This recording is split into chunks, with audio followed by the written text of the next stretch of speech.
اللہ کے رسول صلی اللہ تعالی علیہ وسلم ارشاد فرماتے ہیں ثلاثہ لا يقبل اللہ عز وجل صرفا ولا عدلا عاق آنی علاق لوالدی والدیوس ورجلۃ النساء.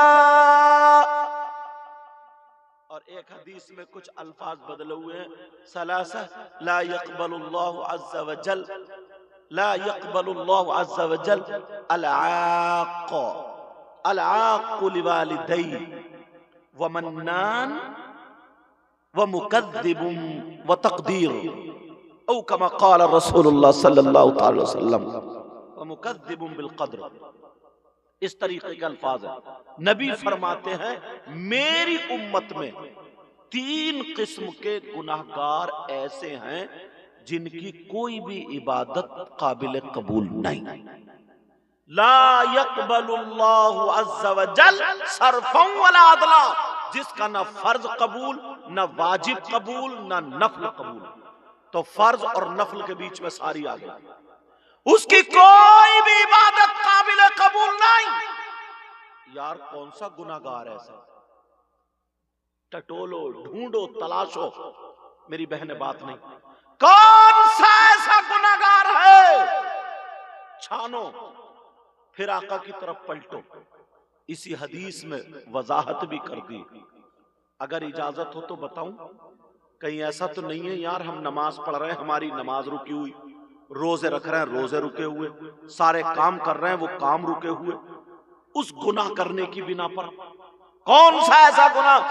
نبی فرماتے ہیں 3 قسم کے لوگ ایسے. نمبر 1 العاق لوالدی،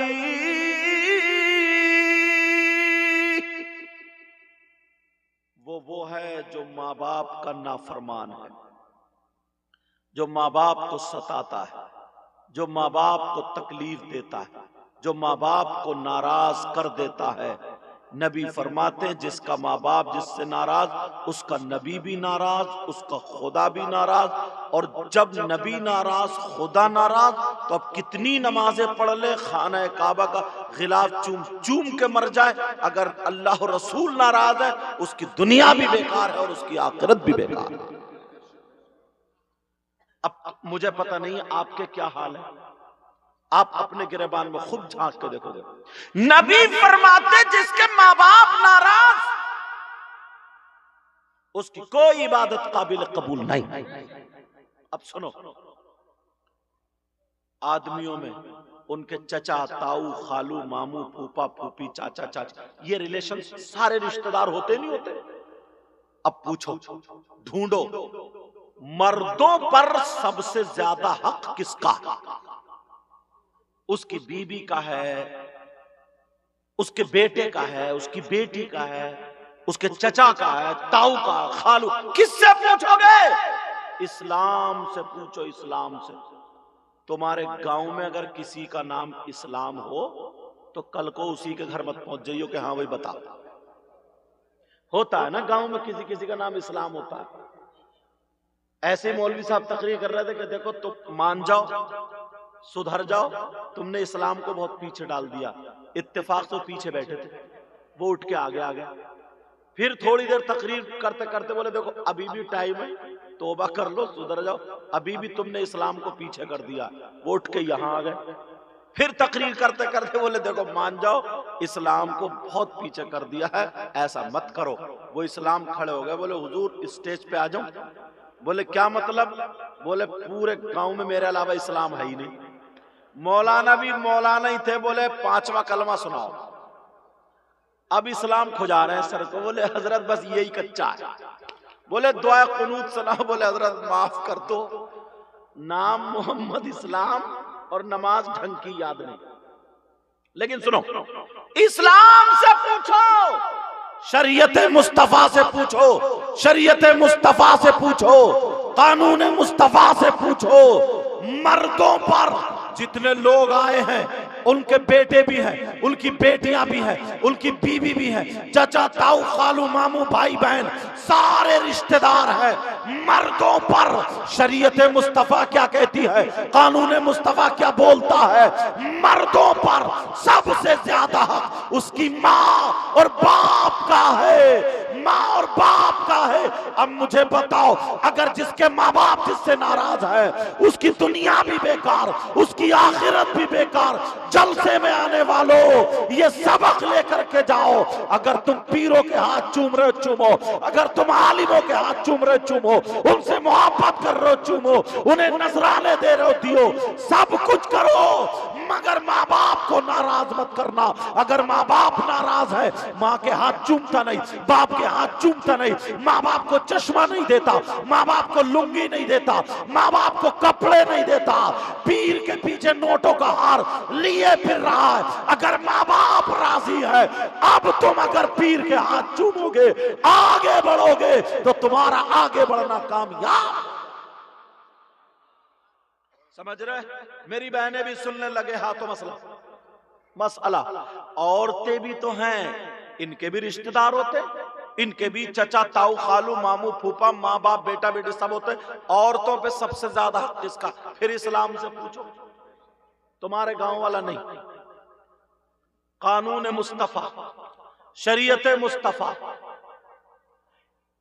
عورتیں سن لیں، عورتوں پر سب سے زیادہ کس کا؟ میری بہنیں سن لیں، بیٹی سے زیادہ، بیٹے سے زیادہ، ماں سے زیادہ، باپ سے زیادہ، چچا سے زیادہ، تاؤ سے زیادہ، خالو سے زیادہ، ماموں سے زیادہ، عورتوں پر شادی کے بعد سب سے زیادہ حق اس کے شوہر کا ہے۔ کس کا ہے؟ شوہر کا۔ مگر کئی بچوں کی اماں ہو گئی، کئی بچے ہو گئے، مگر پھر بھی کہنا بھی میکے والوں کے چل لیا، جو فون پہ آ گیا وہی کہہ دیا، ابھی بھی اپنے گھر کو سنبھالنا نہیں آیا۔ سب سے زیادہ حق اس کے شوہر کا۔ کتنی لڑکیاں ایسی ہیں شادی کے بعد ان کے موبائلوں پہ چیٹنگ پکڑی جاتی ہے، ان کے موبائلوں پہ ویڈیو کال پکڑی جاتی ہے، شوہر کو دھوکہ دے رہی ہیں، امانت میں خیانت کر رہی ہیں۔ کتنے نوجوان، کتنے لڑکے ایسے ہیں شادی کے بعد کئی بچوں کے باپ ہیں، دوسروں کو موٹر سائیکلوں پہ گھما رہے ہیں، دوسروں کے گھروں پہ جا رہے ہیں، ناجائز تعلق رکھ رہے ہیں۔ سمجھ لینا، کان کھول کے سمجھ لینا، ایک ایک لمحے کا حساب دینا پڑے گا، ایک ایک لمحے کا حساب۔ ایک چیز باندھتا ہوں، زمین بناتا ہوں، پہلے زمین۔ ایک مرتبہ نا میرے آقا تقریر کر رہے تھے، اللہ بڑی پیاری تقریر، سمجھ میں آ رہی نا سب کی؟ میرے نبی بولے اگر اللہ تعالیٰ کسی کو 3 بیٹیاں دے اور وہ تینوں کی صحیح پرورش کر دے تو وہ جنت کا حقدار۔ بیٹیوں والے اچھل گئے، اور وہ صحابہ کے لیے نہیں تھا، سب کے قیامت تک کے مسلمانوں کے لیے ہو گیا ہوگا۔ جس کی 3 بیٹیاں صحیح پرورش کر دے تو بیٹیوں کی وجہ سے جنت کا حقدار۔ ایک صحابی کھڑے ہو گئے، عرض کرنے لگے، کہنے لگے سوڑے آقا پیار پوچھ لوں، میں آپ سے پوچھوں، کچھ پوچھوں؟ میرے نبی نے فرمایا پوچھو۔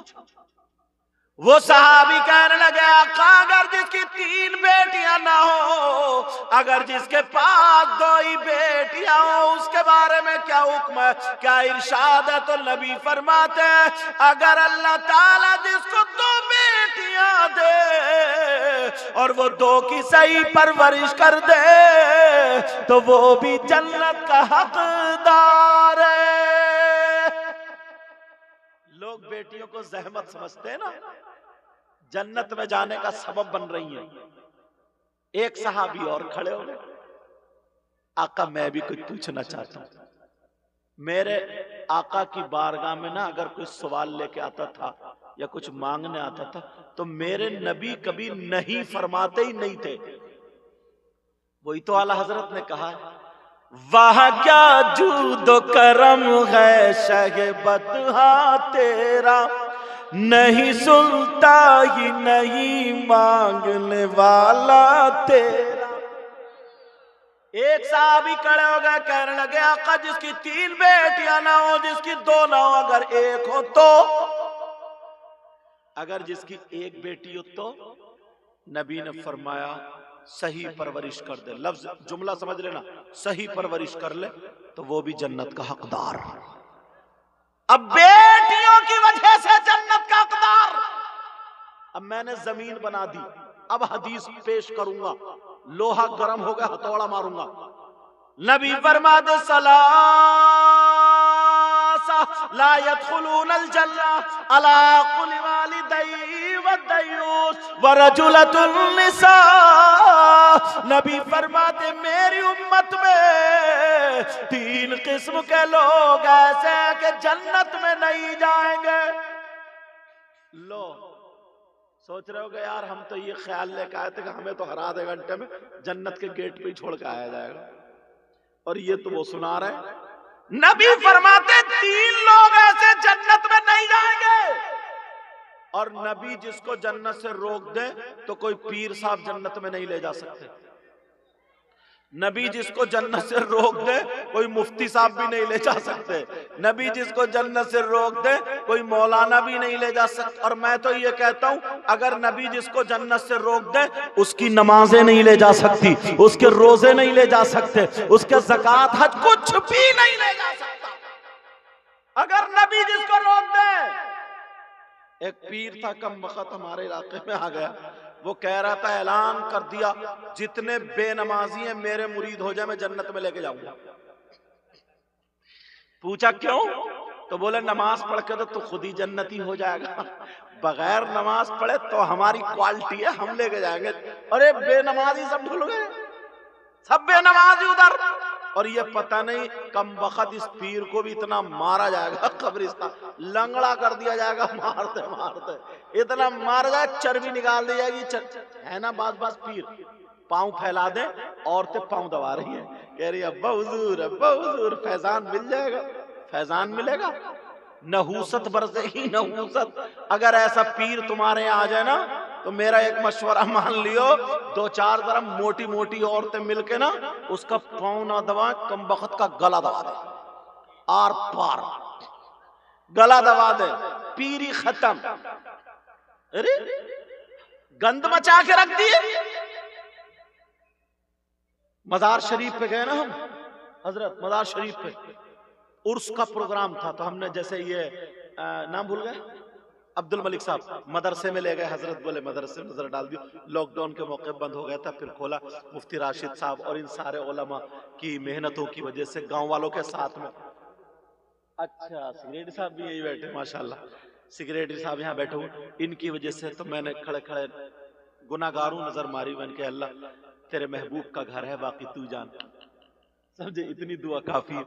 تو ایسے وہ مزار پہ لے گئے، میں گیا تو دیکھوں تو وہ پیر نا کئی انگوٹھی پہنے ہوئے اور وہ چکتا مکتا بنا ہوا، اور وہ گانجھا یا سلپا پتہ نہیں کیا چیز چلم میں رکھ کے اور ایسے پھونک مار کر دھواں، اور پھر دھوئے پہ کہہ رہے حق علی حق علی حق علی، اور بڑا کم وقت سب جتنے تھے نا وہ گنڈے وہ بھی پیچھے پیچھے کہہ رہے حق علی، دھواں اڑا رہا ہے حق علی۔ استغفر اللہ، ایمانداری سے بتاؤ کیا مولا کائنات حضرت علی اس سے راضی ہو سکتے ہیں؟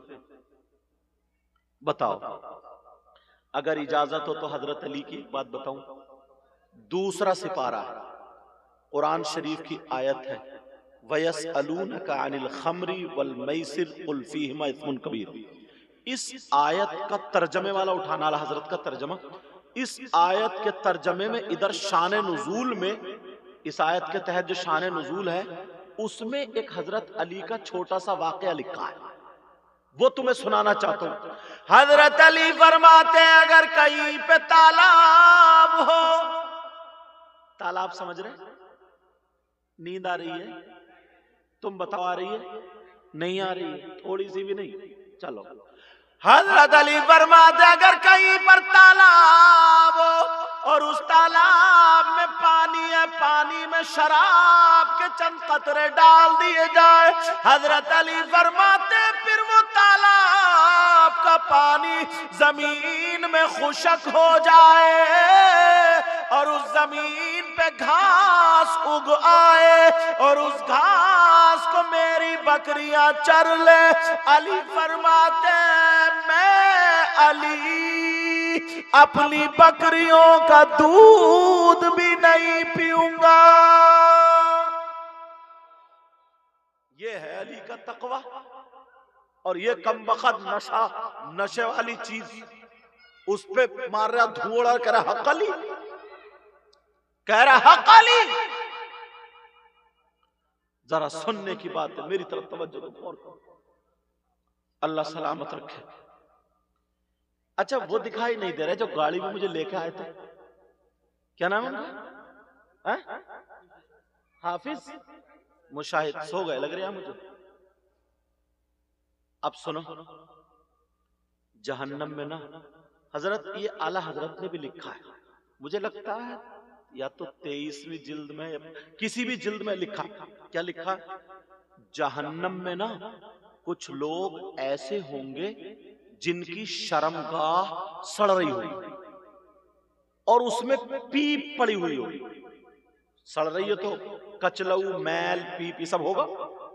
انہیں پیشاب لگتا ہوگا، پیشاب، انہیں پیشاب لگتا ہوگا، پیشاب۔ ہاں، اب وہ پیشاب انہیں نہیں اترے گا، ان کا پیٹ تن جائے گا، یہاں تک پیٹ یہاں تک تن جائے گا۔ اب وہ چیخ رہے ہوں گے، چلا رہے ہوں گے۔ ادھر برابر میں کچھ لوگ ایسے ہوں گے جن کے ناخن نا یہ تانبے کے، جہنم کی آگ سے تپ کے سرخ انگارہ جیسے ہو گئے، کالی آگ ہے جہنم کی، یہاں سے لے کے نا ٹھڈی سے یہ گلے کو ایسے سینے تک چیر رہے ہیں اور یہی کہہ رہے ہائے العطش، ہائے العطش، ہائے العطش، مطلب کہ ہائے ہمیں خشکی، پیاس پیاس پیاس، ہمیں پلاؤ، مرے جا رہے ہیں، تڑپے جا رہے ہیں، چھیل لیں گلے کو۔ میرے نبی یہ بیان کرتے کرتے رو گئے۔ صحابہ نے عرض کیا آقا یہ کون سے نبی کے امتی ہوں گے؟ اس نبی کو کتنی تکلیف ہوتی ہوگی۔ میرے نبی اور رونے لگے، ہچکیاں بند گئی اور روتے روتے کہا سنو، پھر اللہ کے حکم سے انہیں پیشاب اترے گا۔ جب پیشاب اترے گا تو پیشاب کے ساتھ خون، پیپ، کچلو، گندا میل پیشاب کے ساتھ بہ کر کے گڑے میں جائے گا اور وہ جو چلا رہے ہوں گے ہائے العطش، گلا چیر رہے ہوں گے، کہہ رہے ہوں گے ہمیں پلایا جائے، خشکی مارے ڈال رہی کچھ پلایا جائے، تو وہی خون، پیپ، کچلو وہ ملا جلا پلایا جائے گا۔ صحابہ نے عرض کیا آقا یہ کون لوگ ہیں؟ نبی فرماتے ہیں میری امت کے شرابی ہیں۔ اللہ میری توبہ، میری امت کے شرابی پلایا جائے گا۔ اللہ نے حدیث قدسی میں آتا ہے کہ اگر ایک گھونٹ شراب کا پیے گا تو اللہ تعالیٰ اسے پیپ کا ایک گھونٹ پلائے گا۔ کتنے لوگ ہیں جس منہ سے اللہ کا نام لیتے اسی منہ سے شراب لگاتے۔ اب بات یہ چل رہی تھی، نبی نے فرمایا اگر جس کی 3 بیٹیاں ہوں تو وہ جنت کا حقدار۔ دوسری حدیث پڑھی تھی، نبی فرماتے ہیں 3 لوگ ایسے جو جنت میں نہیں جا سکتے۔ نمبر 1 ماں باپ کا ستانے والا، نمبر 2 دیوس۔